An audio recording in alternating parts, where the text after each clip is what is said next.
everyone, I'm Megan Remblack and welcome to my channel, Meg Rem Softball. In this video, I'm going to break down how a third baseman would set up for a steal, for a pickoff, and how they would set up at the bag for a throw from the outfield. So let's start with steal. This is my personal preference. I want to be turning into the field and I'm going to be setting up at the front corner of the bag. So my left foot is going to be right at that front corner. So I'm here, I'm turning in, stepping with my left foot, letting the ball travel to the baseline before I catch and tag. And I'm bending in both knees. I know some girls want to set up behind the bag and straddle. I know coaches prefer that too. Personally, I'm just not a fan of it because I feel very restricted. Here, I feel like I just can't move my feet. If it's a throw up the line, I can't really go after it. It's got to be a perfect throw to me. Whereas if I'm in the front of the bag, I feel like I can move a little bit more. So again, not saying it's wrong. I just prefer to get to that front of the bag, catch and tag. So now let's talk about pickoffs. Where you're going to be setting up, that all just depends on what kind of batter is up. Is it a slapper? Is it a power hitter? What's the count? How many outs are there? You might be really far in for a slapper. Someone might have 2 strikes on them.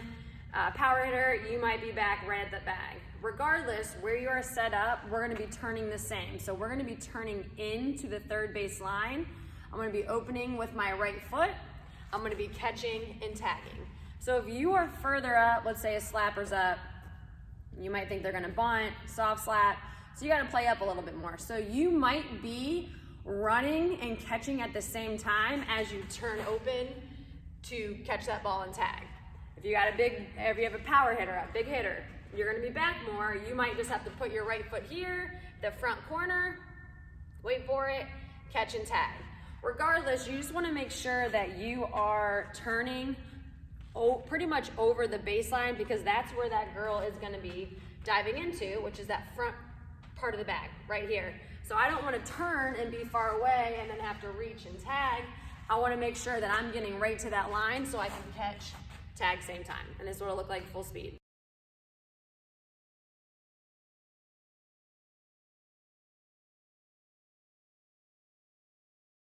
Now let's talk about how you would set up to receive a ball from the outfield.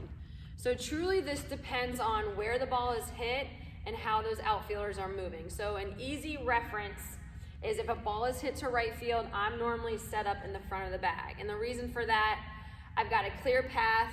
The ball to me, there's nobody in the way. The runner will be coming this way. So I want to be in the front of the bag so I can be able to make a clean catch and throw. If I'm behind the bag or even straddling and that ball is right field, if that ball gets to me the same time that girl is running, it might hit that girl. And we want to be able to catch it cleanly and tag. So right field, I'm normally set up in front. Now, center field, left field, I'm normally in the back corner because again, I want a clear path to that ball. If I'm in the front, same thing, runner comes running, the ball gets there at the same time, it's a low throw, I can't catch it cleanly. So I want to be on that back corner so I can sit, wait, tag.